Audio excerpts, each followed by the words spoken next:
नमस्कार, मैं हूं wing commander doctor Rakesh Kumar Prashar. आपके अपने चैनल ऑर्गेनिक सेफ्टी पर आपका स्वागत है। सेफ्टी गीता की खास श्रृंखला में हम श्रीमद् भगवद गीता से कार्यस्थल और जीवन में सुरक्षा के कुछ अमूल्य सबक खोजते हैं। आज के अपने 14वें एपिसोड में हम श्रीमद् भगवद गीता के 8वें अध्याय के 7वें श्लोक से सुरक्षा को एक नए दृष्टिकोण से देखने की कोशिश करेंगे। ये श्लोक हमें केंद्रित ध्यान अर्थात फोकस्ड माइंडफुलनेस का महत्व समझाता है और ये श्लोक इस प्रकार है। तस्मात् सर्वेषु कालेषु माम अनुस्मरयुच्च मयि अर्पित मनुर्बुद्धि माम निवेशयसि संशयम्। ये श्लोक हमें सिखाता है कि सफलता प्राप्त करने के लिए मन, बुद्धि और भावनाओं को एक लक्ष्य पर केंद्रित करना आवश्यक है, क्योंकि यह श्लोक बिहेवियर बेस्ड सेफ्टी पर जोर देता है, जो कि एक ऐसा सब्जेक्ट है जो मेरे दिल के बहुत करीब है। ये पाठ थोड़ा लंबा हो सकता है, कृपया अंत तक हमारे साथ बने रहें, क्योंकि ये पाठ न केवल आपके जीवन को बदल सकता है बल्कि हमारे कार्यस्थलों को सुरक्षित और सकारात्मक बनाने में भी मदद कर सकता है। दोस्तों, यदि हम इस श्लोक को सुरक्षा के संदर्भ में देखें तो ये हमें सिखाता है कि यदि हम मन और बुद्धि अर्थात माइंड एंड इंटेलेक्ट, जिन्हें हम हार्ड स्किल्स कहते हैं, के साथ साथ भावनाएं और संवेदनाएं अर्थात फीलिंग्स एंड इमोशंस, जिन्हें हम सॉफ्ट स्किल्स भी कहते हैं, को सुरक्षा में शामिल करते हैं तो हम कार्यस्थल को अधिक सुरक्षित बना सकते हैं। इस श्लोक में छिपा है सुरक्षा में सफलता का असली राज। ज्ञान प्लस जागरूकता इज इक्वल टू 100% सुरक्षा, अर्थात hard skills plus soft skills is equal to 100% safety. यह दर्शाता है कि सुरक्षा में सफलता प्राप्त करने के लिए केवल हार्ड स्किल्स ही नहीं बल्कि सॉफ्ट स्किल्स भी उतने ही महत्वपूर्ण हैं। तो चलिए अब भगवद गीता के इस श्लोक से सुरक्षा के महत्वपूर्ण लेसन्स को विस्तार से समझें, जिन्हें हम अपने कार्यस्थल पर लागू कर सकते हैं। पहले बात करते हैं हार्ड स्किल्स अर्थात टेक्निकल नॉलेज से रिलेटेड सीखे जाने वाले कुछ सेफ्टी लेसन्स। हार्ड स्किल्स वे तकनीकी क्षमताएं हैं जो हमें सुरक्षा के नियमों को सही ढंग से अपनाने और खतरों से बचाव करने में मदद करती हैं। पहला सबक है सुरक्षा नियमों का पालन करना अर्थात फॉलोइंग सेफ्टी रूल्स। हर कार्यस्थल पर सुरक्षा नियम बनाए जाते हैं ताकि संभावित दुर्घटनाओं को रोका जा सके। सेफ्टी रूल्स केवल फॉर्मेलिटीज नहीं है बल्कि इनका पालन हमारे जीवन और स्वास्थ्य की सुरक्षा के लिए अनिवार्य है। हर कार्यस्थल पर नियम इसके लिए बनाए जाते हैं ताकि संभावित दुर्घटनाओं को रोका जा सके और सभी कर्मचारी सुरक्षित रूप से अपना कार्य कर सके। इन रूल्स को तोड़ना न केवल अपनी सुरक्षा तो खतरे में डालता है बल्कि दूसरों के लिए भी जोखिम पैदा कर सकता है। इन रूल्स का पालन करना कोई विकल्प नहीं बल्कि एक जिम्मेदारी है, क्योंकि एक छोटी सी चूक भी बड़े हादसे का कारण बन सकती है। यदि हम इन नियमों का सही तरीके से पालन करते हैं तो खतरनाक परिस्थितियों से बच सकते हैं। उदाहरण के लिए, किसी फैक्ट्री में काम करने वाला कर्मचारी यदि हेलमेट पहनने के नियम का पालन नहीं करता है और ऊपर से कोई भारी उपकरण उसके ऊपर गिर जाता है तो उसे गंभीर चोट लग सकती है, जबकि अगर वह हेलमेट पहनता तो उसकी जान बच सकती थी। इसी तरह किसी निर्माण स्थल पर हार्नेस का उपयोग या किसी केमिकल प्लांट में सही प्रकार के ग्लव्स पहनना सुरक्षा सुनिश्चित करता है। इसलिए सुरक्षा नियमों को न केवल जानना बल्कि उनका सख्ती से पालन करना भी जरूरी है। दूसरा सबक है सही तकनीक और प्रक्रिया का उपयोग अर्थात using proper techniques and procedures. हर कार्य को करने का एक सही तरीका होता है जिसे अपनाने से न केवल काम जल्दी और कुशलता से पूर्वक होता है बल्कि सुरक्षा भी सुनिश्चित होती है। यदि कोई कर्मचारी गलत तकनीक अपनाता है तो वह न केवल खुद के लिए बल्कि अपने सहकर्मियों और पूरे कार्यस्थल के लिए भी खतरा बन सकता है। उदाहरण के लिए, भारी वस्तु उठाने का एक सही तरीका है जिसमें घुटनों को मोड़कर उठाना और पीठ को सीधा रखना शामिल है। यदि कोई मजदूर बिना प्रशिक्षण के भारी वस्तु को गलत तरीके से उठाता है तो उसकी कमर में गंभीर चोट आ सकती है। इसी तरह वेल्डिंग करते समय उचित पीप का उपयोग करना आवश्यक है, अन्यथा यह आग लगने या जलने का कारण बन सकता है। तीसरा सबक है आपातकालीन स्थितियों के लिए तैयार रहना अर्थात इमरजेंसी प्रिपेयर्डनेस। इमरजेंसी सिचुएशंस कभी भी बता के नहीं आती हैं और ऐसे समय में सही निर्णय लेने की क्षमता ही जीवन और मृत्यु के बीच का अंतर हो सकता है। यदि कर्मचारी पहले से इमरजेंसी प्रोसीजर्स का अभ्यास कर चुके हों तो वे इमरजेंसी सिचुएशंस में घबराने के बजाय सही निर्णय ले सकते हैं। किसी भी इमरजेंसी के समय सबसे महत्वपूर्ण बात यह है कि शांत रहकर जल्दीबाजी में गलत फैसले के बजाय सही प्रोसीजर्स का पालन किया जाए। Mock drills, first aid training और इमरजेंसी रिस्पांस प्लान्स को अपनाकर हम न केवल खुद को बल्कि अपने सहकर्मियों को और अपने वर्क प्लेस को भी बचा सकते हैं। उदाहरण के लिए, अगर किसी कंपनी में अचानक आग लग जाती है और कर्मचारियों को इमरजेंसी एग्जिट्स की जानकारी नहीं है तो इससे भगदड़ मच सकती है और गंभीर हादसा भी हो सकता है। लेकिन अगर कर्मचारियों ने फायर ड्रिल में भाग लिया हो तो वे बिना घबराए सुरक्षित बाहर निकल सकते हैं। इसलिए किसी भी संभावित इमरजेंसी सिचुएशन से निपटने के लिए मानसिक और शारीरिक रूप से तैयार रहना आवश्यक है। चौथा सबक है, हर स्थिति में सतर्कता और ध्यान अर्थात mindfulness and focus in every situation. कार्यस्थल पर एक क्षण की असावधानी भी गंभीर दुर्घटनाओं का कारण बन सकती है। सतर्कता और जागरूकता बनाए रखना विशेष रूप से तब जब कोई व्यक्ति मशीन से ऑपरेट कर रहा हो या ऊंचाई पर काम कर रहा हो या खतरनाक पदार्थों के साथ काम कर रहा हो। सुरक्षा का पहला नियम यही है कि किसी भी कार्य को पूरे ध्यान और सावधानी से किया जाए। मोबाइल फोन या अन्य डिस्ट्रैक्शन से बचना चाहिए, खासकर तब जब कोई जोखिमपूर्ण कार्य चल रहा हो। उदाहरण के लिए, एक मशीन ऑपरेटर अगर मोबाइल का उपयोग करते समय अपना ध्यान भटका बैठता है तो वह दुर्घटना का शिकार हो सकता है, जिससे उसकी या और किसी की जान भी जा सकती है। यदि उसने पूरी सतर्कता के साथ काम किया होता तो वह दुर्घटना से अपने आप को और दूसरों को बचा सकता है। कार्यस्थल पर हर पल सतर्क रहना और पूरी एकाग्रता से काम करना एक कुशल और सुरक्षित कर्मचारी की पहचान है। पांचवा सबक है, सुरक्षा प्रक्रियाओं में निरंतरता अर्थात कंसिस्टेंसी इन सेफ्टी प्रैक्टिसेस। सुरक्षा केवल तब तक महत्वपूर्ण नहीं होती जब निरीक्षण चल रहा हो या कोई वीआईपी या अधिकारी उपस्थित हो, बल्कि ये एक सतत प्रक्रिया होनी चाहिए जो हर कार्य में स्वाभाविक रूप से शामिल हो। सेफ्टी रूल्स का पालन एक आदत बन जानी चाहिए जिसे रोजमर्रा के कार्यों में बिना किसी बाहरी दबाव के अपनाया जाना चाहिए। यदि किसी कार्यस्थल पर सुरक्षा केवल निरीक्षण के दौरान या किसी वीआईपी या सुपीरियर्स के आने के दौरान अपनाई जाती है तो दुर्घटनाओं की संभावना कई गुना बढ़ जाती है। उदाहरण के लिए, कुछ कर्मचारी केवल सुरक्षा निरीक्षण के दौरान या कोई वीआईपी विजिट्स के दौरान हेलमेट पहनते हैं, लेकिन बाद में वो इसे नजरअंदाज कर देते हैं। वे अगर सुरक्षा नियमों का नियमित रूप से पालन नहीं करते हैं तो किसी भारी वस्तु के गिरने के कारण वे घायल हो सकते हैं। इसलिए सुरक्षा को जीवन शैली का हिस्सा बनाना आवश्यक है। छठा सबक है, कठिन परिस्थितियों में मानसिक मजबूती अर्थात मेंटल प्रिपेयर्डनेस इन high stress situations. Emergency situations में घबराने के बजाय जल्दी और सही निर्णय लेना सेफ्टी लीडरशिप का एक महत्वपूर्ण पहलू है। जब कोई अनएक्सपेक्टेड स्थिति उत्पन्न होती है तो केवल ट्रेन्ड और मानसिक रूप से तैयार व्यक्ति ही सही रिस्पॉन्स दे सकते हैं। मानसिक रूप से तैयार रहने के लिए सभी कर्मचारियों को नियमित रूप से सेफ्टी ट्रेनिंग प्राप्त करनी चाहिए और संभावित खतरों के लिए मानसिक रूप से सतर्क रहना चाहिए। उदाहरण के लिए, एक केमिकल प्लांट में गैस रिसाव की स्थिति में यदि कर्मचारी घबरा जाते हैं और इधर उधर भागने लगते हैं तो हालात और बिगड़ सकते हैं। लेकिन अगर वे पहले से ही प्रशिक्षित हों और उन्हें पता हो कि इस स्थिति में क्या करना है तो वे जल्दी और सुरक्षित रूप से बाहर निकल सकते हैं, अलार्म बजा सकते हैं और दूसरों को भी सुरक्षित रख सकते हैं। सातवां सबक है, सोच और कर्म में संतुलन अर्थात balance between thought and action. सुरक्षा केवल नियमों की जानकारी तक सीमित नहीं होनी चाहिए, बल्कि उन नियमों को सही तरीके से लागू करना भी उतना ही महत्वपूर्ण है। किसी भी कार्य को सुरक्षित रूप से करने के लिए सोच और कर्म में संतुलन आवश्यक होता है।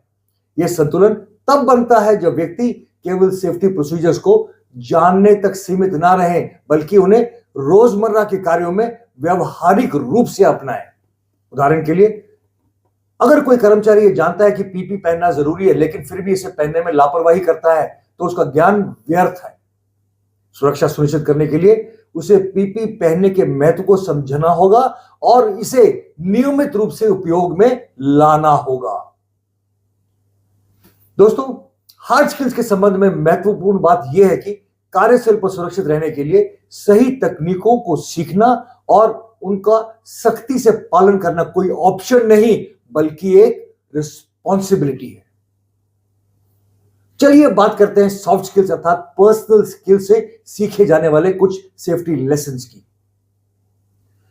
सॉफ्ट स्किल्स वे गुण हैं जो हमें टीम वर्क, सतर्कता और दूसरों की सुरक्षा के प्रति जागरूक बनाते हैं।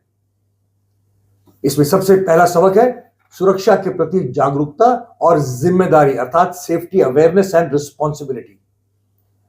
सुरक्षा सिर्फ टूल्स एंड इक्विपमेंट और प्रोसीजर्स पर निर्भर नहीं करती है बल्कि ये हमारी मानसिकता पर भी निर्भर करती है। जब हम सुरक्षा को एक आदत के रूप में अपनाते हैं तो हम खुद को और अपने आसपास के लोगों को संभावित खतरों से बचा सकते हैं। कार्यस्थल पर छोटी छोटी लापरवाहियां बड़े हादसों का कारण बन सकती हैं, इसलिए हर स्थिति में सतर्क रहना और संभावित खतरों को पहले से पहचानने की आदत डालना आवश्यक है। इससे हम न केवल खुद सुरक्षित रहेंगे बल्कि दूसरों को भी सुरक्षित रख पाएंगे। एक सच्चा सेफ्टी लीडर वही होता है जो अपने आसपास की स्थितियों को समझता है और जोखिम को कम करने के लिए तुरंत कदम उठाता है। उदाहरण के लिए, यदि कोई कर्मचारी ऊंचाई पर काम कर रहा है और उसने सेफ्टी हार्नेस नहीं पहनी है तो उसके सहकर्मी को तुरंत हस्तक्षेप करने के साथ साथ उसे सावधान भी करना चाहिए। यदि उस कर्मचारी ने समय रहते हार्नेस पहन ली तो एक गंभीर दुर्घटना होने से टल सकती है। इसी तरह यदि किसी मशीन के पास तेल गिरा हुआ है तो एक जागरूक व्यक्ति उसे अनदेखा नहीं करेगा बल्कि तुरंत सफाई करवाएगा ताकि कोई फिसल कर घायल ना हो। यह जागरूकता और जिम्मेदारी की भावना ही कार्यस्थल को सुरक्षित बनाती है। दूसरा सबक है दूसरों की सुरक्षा का ध्यान रखना अर्थात टीम वर्क एंड रिस्पॉन्सिबिलिटी। सुरक्षा केवल व्यक्तिगत जिम्मेदारी नहीं है बल्कि ये एक सामूहिक जिम्मेदारी है। कार्यस्थल पर एक व्यक्ति की गलती पूरे संगठन को खतरे में डाल सकती है, लेकिन एक व्यक्ति की सतर्कता कई लोगों की जान बचा सकती है। टीम वर्क से ही सुरक्षित माहौल बनता है। यदि हम किसी सहकर्मी को सेफ्टी रूल्स का उल्लंघन करते हुए देखते हैं तो उसे सतर्क करना हमारा नैतिक कर्तव्य है। इसी तरह यदि कोई नया कर्मचारी काम सीख रहा है तो हमें उसे सही प्रोसीजर सिखाना चाहिए ताकि वह कोई गलती ना करे। उदाहरण के लिए, अगर एक फैक्ट्री में कोई नया कर्मचारी मशीन ऑपरेट करते समय गलती से कोई गलत बटन दबाने वाला हो तो आसपास खड़े अनुभवी कर्मचारी को तुरंत हस्तक्षेप करना चाहिए जिससे वे संभावित दुर्घटना को रोक सके। यह न केवल जागरूकता की निशानी है बल्कि टीम वर्क और जिम्मेदारी की भावना को भी दर्शाता है। जब हर कर्मचारी न केवल अपनी सुरक्षा बल्कि अपने साथियों की भी चिंता करता है तभी एक सुरक्षित कार्यस्थल संभव हो पाता है। तीसरा सबक है तनाव में भी सही निर्णय लेना अर्थात स्टेइंग काम and making the right decisions. संकट की स्थिति में सही निर्णय लेना एक महत्वपूर्ण कौशल है। घबराने से अक्सर गलत फैसले लिए जाते हैं जिससे दुर्घटना की संभावना बढ़ जाती है। एक अच्छा सेफ्टी लीडर वही होता है जो तनावपूर्ण स्थितियों में भी धैर्य बनाए रखता है और जल्दी लेकिन सही निर्णय लेता है। चाहे आग लग जाए, मशीन खराब हो जाए या किसी कर्मचारी को चोट लग जाए, ऐसे समय में घबराने के बजाय ठंडे दिमाग से सोचना और सेफ्टी प्रोसीजर्स का पालन करना ही सबसे महत्वपूर्ण होता है। उदाहरण के लिए, यदि किसी फैक्ट्री में आग लग जाए और कर्मचारी घबरा जाएं तो भगदड़ मच सकती है, लेकिन अगर कर्मचारियों ने पहले से फायर ड्रिल का अभ्यास किया हो तो वे शांत रहकर सुरक्षित तरीके से अपने आप को बाहर निकाल सकते हैं। तनावपूर्ण परिस्थितियों में आत्मविश्वास और सूझबूझ से निर्णय लेना ही सच्ची सेफ्टी लीडरशिप है। चौथा सबक है सुरक्षा के प्रति समर्पण अर्थात commitment and dedication to safety goals. एक प्रभावी सेफ्टी लीडर केवल नियमों का पालन ही नहीं करता है बल्कि वह सुरक्षा को अपने मिशन की तरह देखता है। जब एक लीडर खुद पूरी तरह सुरक्षा के लिए समर्पित होता है तो पूरी टीम नेचुरली सुरक्षा को प्राथमिकता देने लगती है। समर्पण का मतलब है कि हम सुरक्षा को केवल निरीक्षण के दौरान या सीनियर ऑफिसर्स की उपस्थिति में ही नहीं बल्कि उसे अपनी रोजमर्रा की जिंदगी में भी उसको अपना हिस्सा बनाएं। उदाहरण के लिए एक फैक्ट्री में सुपरवाइजर को न केवल यह देखना चाहिए कि कर्मचारी पीपी पहन रहे हैं या नहीं, बल्कि उन्हें यह भी समझाना चाहिए कि यह उनके जीवन की सुरक्षा के लिए कितना आवश्यक है। जब लीडर्स खुद सेफ्टी प्रोसीजर्स का पालन करते हैं तो बाकी टीम भी इसे अपनाने लगती है। जब हम सुरक्षा को अपने एटीट्यूड का हिस्सा बना लेते हैं तो यह स्वतः ही हमारे वर्किंग कल्चर का हिस्सा बन जाता है। पांचवा सबक है सकारात्मक परिणामों पर विश्वास, अर्थात confidence in a positive outcome. यदि हम सुरक्षा को गंभीरता से अपनाएं और इसे निरंतर सुधारते रहें तो निश्चित रूप से बेहतर परिणाम मिलते हैं। एक सकारात्मक सोच वाला लीडर अपनी टीम को प्रेरित कर सकता है कि सुरक्षा प्रोटोकॉल्स को अपनाने से न केवल रिस्क कम होंगे बल्कि कार्यस्थल का वातावरण भी अधिक सकारात्मक और सुरक्षित बनेगा।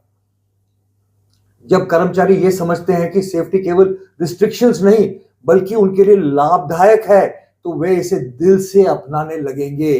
उदाहरण के लिए यदि मैनेजमेंट सेफ्टी प्रोसीजर्स को लगातार सख्ती से लागू करते हैं और कर्मचारियों को इसके पीछे का कारण समझाते हैं तो धीरे धीरे पूरी टीम में एक सकारात्मक मानसिकता विकसित हो जाती है। जब कर्मचारी ये देखेंगे कि सुरक्षा के कारण दुर्घटनाएं कम हो रही हैं तो वे स्वयं भी इन उपायों को अपनाने के लिए प्रेरित होंगे। छठा सबक है मन और बुद्धि को सुरक्षा लक्ष्यों से जोड़ना, अर्थात alignment of mind and intellect with the safety goals. सुरक्षा केवल रूल्स एंड प्रोसीजर्स तक सीमित नहीं होनी चाहिए बल्कि इसे हमारी मेंटालिटी और इंटेलिजेंस के साथ जोड़ा जाना चाहिए। जब हर निर्णय और हर नीति सुरक्षा के बड़े उद्देश्य से जुड़ी होती है तो संगठन में एक मजबूत सेफ्टी कल्चर विकसित होता है। एक प्रभावी लीडर का ध्यान हमेशा अपने कर्मचारियों की सुरक्षा और भलाई पर होना चाहिए। उदाहरण के लिए यदि किसी संगठन में सभी लेवल्स पर सुरक्षा को प्राथमिकता दी जाए तो कर्मचारी भी इसे गंभीरता से लेने लगते हैं। जब मैनेजमेंट सेफ्टी मीटिंग्स और जागरूकता अभियानों को नियमित रूप से आयोजित करते हैं और कर्मचारियों को सुरक्षा में भागीदार बनाते हैं तो वे न केवल नियमों का पालन करते हैं बल्कि स्वयं सेफ्टी कल्चर को मजबूत करने में अपना योगदान देते हैं। सातवां सबक है सुरक्षा को एक संस्कृति बनाना, अर्थात फॉस्टरिंग अ सेफ्टी ओरिएंटेड कल्चर। सुरक्षा केवल कागजी प्रक्रिया ना होकर सभी कर्मचारियों की मानसिकता का हिस्सा होना चाहिए। जब हर कर्मचारी सुरक्षा को अपने व्यक्तिगत जिम्मेदारी समझने लगता है तभी एक मजबूत सेफ्टी कल्चर बनता है। यह केवल दुर्घटना को रोकने के लिए नहीं बल्कि एक सकारात्मक कार्यस्थल वातावरण बनाने के लिए भी बेहद आवश्यक है। उदाहरण के लिए किसी भी कंपनी में एक मजबूत सेफ्टी कल्चर तब बनता है जब सभी कर्मचारी एक दूसरे की सुरक्षा का ध्यान रखते हैं, खतरों की पहचान करने में सक्रिय भूमिका निभाते हैं और किसी भी अनसेफ कंडीशन को तुरंत रिपोर्ट करते हैं। जब यह व्यवहार स्वाभाविक रूप से अपनाया जाता है तो कार्यस्थल न केवल सुरक्षित बल्कि अधिक प्रोडक्टिव भी बन जाता है। दोस्तों, इस श्लोक के लेसन्स जीवन में भी उतने ही महत्वपूर्ण हैं जितने की सुरक्षा में। इस श्लोक से यह निष्कर्ष निकलता है कि हार्ड स्किल्स सही प्रक्रियाओं का पालन करना सिखाती है जबकि सॉफ्ट स्किल्स हमें सतर्क और जिम्मेदार बनाती हैं। सुरक्षित कार्यस्थल के लिए दोनों का संतुलन अत्यंत जरूरी है। जब हम हार्ड स्किल्स के साथ साथ सॉफ्ट स्किल्स का भी सही उपयोग करते हैं तो न सिर्फ खुद सुरक्षित रहते हैं बल्कि अपने सहयोगियों और संगठन के लिए भी एक सुरक्षित और सकारात्मक माहौल बना सकते हैं। सतर्कता, समर्पण और निरंतर अभ्यास से सुरक्षा एक विकल्प नहीं बल्कि एक आदत बन जाती है। याद रखें, ज्ञान और जागरूकता का सही संतुलन ही सुरक्षा की कुंजी है। Therefore, safety must be a habit, not an option. दोस्तों, यहां मैं एक रियल लाइफ एग्जाम्पल शेयर करना चाहूंगा जो इस श्लोक के लेसन्स को पूरी तरह से दर्शाता है और बताता है कि hard skills and soft skills दोनों का एप्लीकेशन एक सुरक्षित कार्यस्थल बनाने में कैसे मदद कर सकता है। कहानी है दिल्ली मेट्रो की। जब दिल्ली मेट्रो का निर्माण शुरू हुआ तो यह भारत की सबसे बड़ी और जटिल प्रोजेक्ट्स में से एक थी। हजारों मजदूर ऊंचाई पर भारी मशीनों के साथ व्यस्त सड़कों के ऊपर और नीचे काम कर रहे थे। जरा सोचिए, अगर सुरक्षा का ध्यान ना रखा जाता तो क्या होता। लेकिन दिल्ली मेट्रो ना सिर्फ समय पर पूरा हुआ, बल्कि इसे भारत के सबसे सुरक्षित कंस्ट्रक्शन प्रोजेक्ट्स में से एक माना गया। इसका कारण था हार्ड स्किल्स और सॉफ्ट स्किल्स का सही संतुलन। यह सुनिश्चित करने के लिए दिल्ली मेट्रो ने सुरक्षा स्टैंडर्ड्स को सख्ती से पालन इंश्योर किया। हर मजदूर और इंजीनियर को विशेष ट्रेनिंग दी गई। हेलमेट, सेफ्टी हार्नेस और अन्य पीपी पहनना अनिवार्य किया गया। आधुनिक तकनीकों का उपयोग किया गया। फॉल्ट प्रोटेक्शन सिस्टम्स लगाए गए। क्रेन और भारी मशीनों पर सेंसर लगाए गए। डेली सेफ्टी इंस्पेक्शंस का सिस्टम शुरू किया गया। हर दिन काम शुरू करने से पहले सेफ्टी ड्रिल्स कराने का सिस्टम शुरू किया गया। वरिष्ठ इंजीनियर्स साइट पर मौजूद रहते थे। नो वर्क विदाउट सेफ्टी की नीति शुरू की गई। सेफ्टी बडी का सिस्टम शुरू किया गया। सेफ्टी नेतृत्व को बढ़ावा दिया गया। साइट पर सेफ्टी चैंपियंस अपॉइंट किए गए। हर सप्ताह सेफ्टी अवेयरनेस मीटिंग का सिस्टम शुरू किया गया। अच्छे सेफ्टी परफॉर्मेंस को पुरस्कृत किया गया और टॉप मैनेजमेंट द्वारा कार्यस्थलों के नियमित दौरे प्लान किए गए। इसके परिणाम स्वरूप दिल्ली मेट्रो के निर्माण के दौरान दुर्घटनाएं बेहद कम हुई, काम समय पर हुआ और दुनिया भर में दिल्ली मेट्रो की सुरक्षा की सराहना की गई। अब भी दिल्ली मेट्रो के कर्मचारी हाईएस्ट सेफ्टी स्टैंडर्ड्स का पालन करते हैं, जिससे यह भारत का सबसे सुरक्षित ट्रांसपोर्टेशन सिस्टम बन गया है। इस एग्जांपल से हम सीख सकते हैं कि सुरक्षा में सफलता के लिए हार्ड स्किल्स और सॉफ्ट स्किल्स दोनों कितने जरूरी हैं। हार्ड स्किल सुरक्षा के सही तरीकों को सिखाती है, जबकि सॉफ्ट स्किल्स टीम वर्क, जागरूकता और सेफ्टी लीडरशिप को मजबूत बनाती है। याद रखें, सुरक्षा सिर्फ हेलमेट पहनने से नहीं, बल्कि सही सोच और सतर्कता से संभव होती है। आज के पाठ में बस इतना ही। आपको आज का एपिसोड कैसा लगा, कमेंट करके जरूर बताइएगा। और हां, अगर आप भारत को सुरक्षित बनाना चाहते हैं तो इस संदेश को ज्यादा से ज्यादा लोगों तक पहुंचाने में हमारी मदद करें। याद रखें, एक सच्चा सेफ्टी लीडर वही होता है जो न केवल खुद सुरक्षा को गंभीरता से अपनाता है, बल्कि दूसरों को भी इसके लिए हर दिन, हर समय और हर कदम पर प्रेरित करता है। भगवत गीता के एक नए श्लोक और उससे सेफ्टी के लेसन्स के साथ अगले सप्ताह फिर मिलेंगे। तब तक सुरक्षित रहें, सतर्क रहें, प्रेरित रहें और एक सच्चे सेफ्टी लीडर के रूप में दूसरों के लिए भी प्रेरणा बने। नमस्कार, जय हिंद।